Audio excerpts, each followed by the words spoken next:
Annie Besant आणि लोकमान्य टिळक हे दोघं ह्या होम रूल चळवळीमध्ये होते.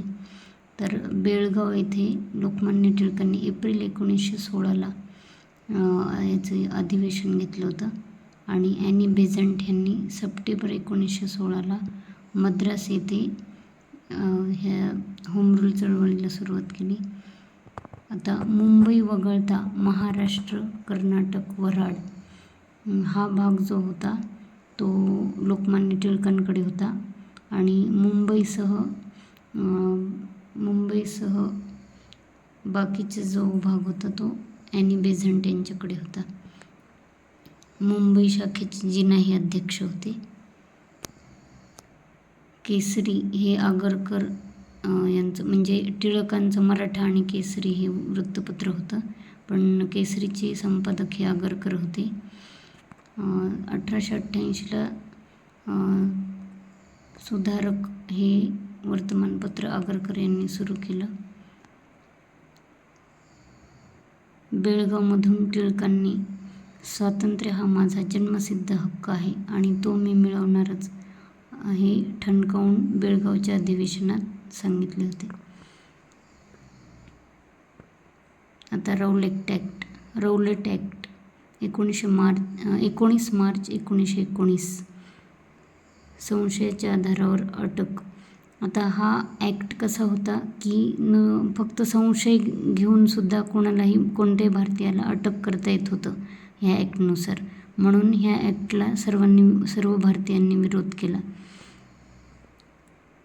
महात्मा गांधींनी या ॲक्टला काळा कायदा म्हटलं, जिना यांनी ह्याला राक्षसी कायदा म्हटलं. सैफुद्दीन किचलू, डॉक्टर सत्यपाल यांना 10 एप्रिल 1919 रोजी अटक झाली होती. आता हा जो रौलेट ॲक्ट होता त्याच्या निषेधार्थ एक निषेध सभा जालियनवाला बाग येथे बैसाखीच्या सणादिवशी आयोजित केलेली होती 13 एप्रिल 1919ला.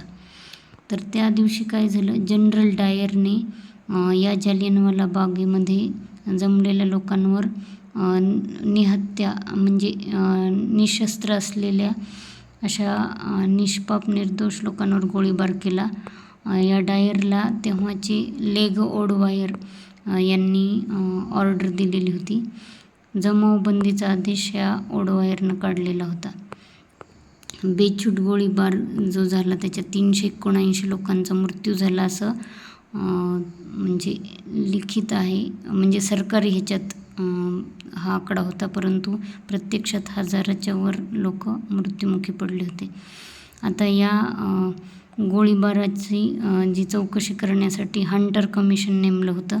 1919 साली या जालियनवाला बाग हत्याकांडाच्या चौकशीसाठी हंटर कमिशन नेमले गेले होते 1919ला.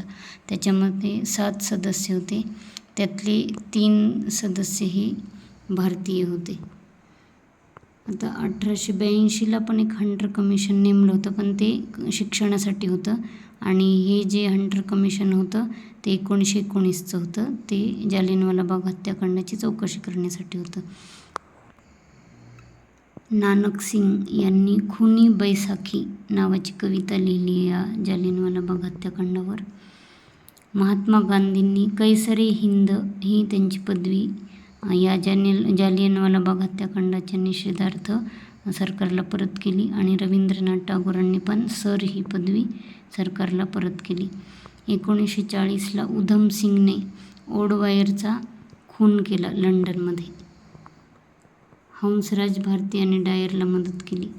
हा हंसराज नावाचा जो भारतीय होता त्याने जनरल डायरला मदत केली होती.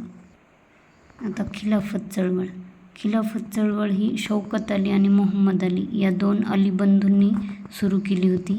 ती का तर तुर्कस्तानने जे युद्ध होतं त्यात जर्मनीच्या बाजूने तुर्कस्तान होता आणि इंग्लंडच्या विरोधात होता आणि हे जे तुर्कस्तानवर इंग्रजांनी जाचक अटी लावल्या होत्या, म्हणून ह्या अली बंधूंनी त्यांच्या इंग्रजांच्या विरुद्ध ही खिलाफत चळवळ सुरू केली होती.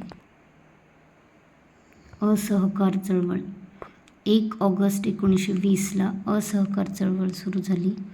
याच दिवशी टिळकांचा मृत्यू झाला. नारायण श्रीपाद राजहंस बालगंधर्व यांनी संगीत मानपान नाटकातून 15,000 रुपये रक्कम टिळक स्वराज्य फंडला दिली. आता हे जे नारायण श्रीपाद राजहंस होते ना, त्यांना लोकमान्य टिळकांनीच बालगंधर्व ही पदवी दिली होती. 1922मध्ये आता ही जी असहकार चळवळ आहे ना, ती महात्मा गांधींनी सुरू केली होती. तर इंग्रजांना सहकार्य नाही करायचं, म्हणजे त्यांच्या कोणत्याही कायद्याच्या विरुद्ध वागायचं असं. आणि लोकमान्य टिळकांनी 1922मध्ये उत्तर प्रदेशातील जे गोरखपूर जिल्ह्यातील चौरी चौरा आहे येथे जमाव, म्हणजे असहकार आंदोलनासाठी जमाव जमलेला होता. त्या जमावानं काहीच हिंसा केलेली नव्हती. हा शांतपणे त्यांचा मोर्चा चाललेला होता. तरी इंग्रजांनी त्यांच्यावर गोळीबाराचे आदेश दिले आणि तो गोळीबार झाला. बरेच जण मृत्युमुखी पडले. म्हणून भारतीय चिडले आणि त्यांनी पोलीस स्टेशनच जाळले तिथले. तर त्यात 22 पोलिसांचा मृत्यू तेव्हा झाला होता. ही चौरी चौराची घटना 4 फेब्रुवारी 1922ला झाली होती. आता हे जे गोरखपूर आहे ना, हे आताचे योगी आदित्यनाथ आहेत ना, त्यांचा मतदारसंघ आहे. तिथील हे चौरी चौरा हे गाव आहे. 4 फेब्रुवारी 1922 तेव्हा चौरी चौराला हे जमावावर गोळीबार झाला होता.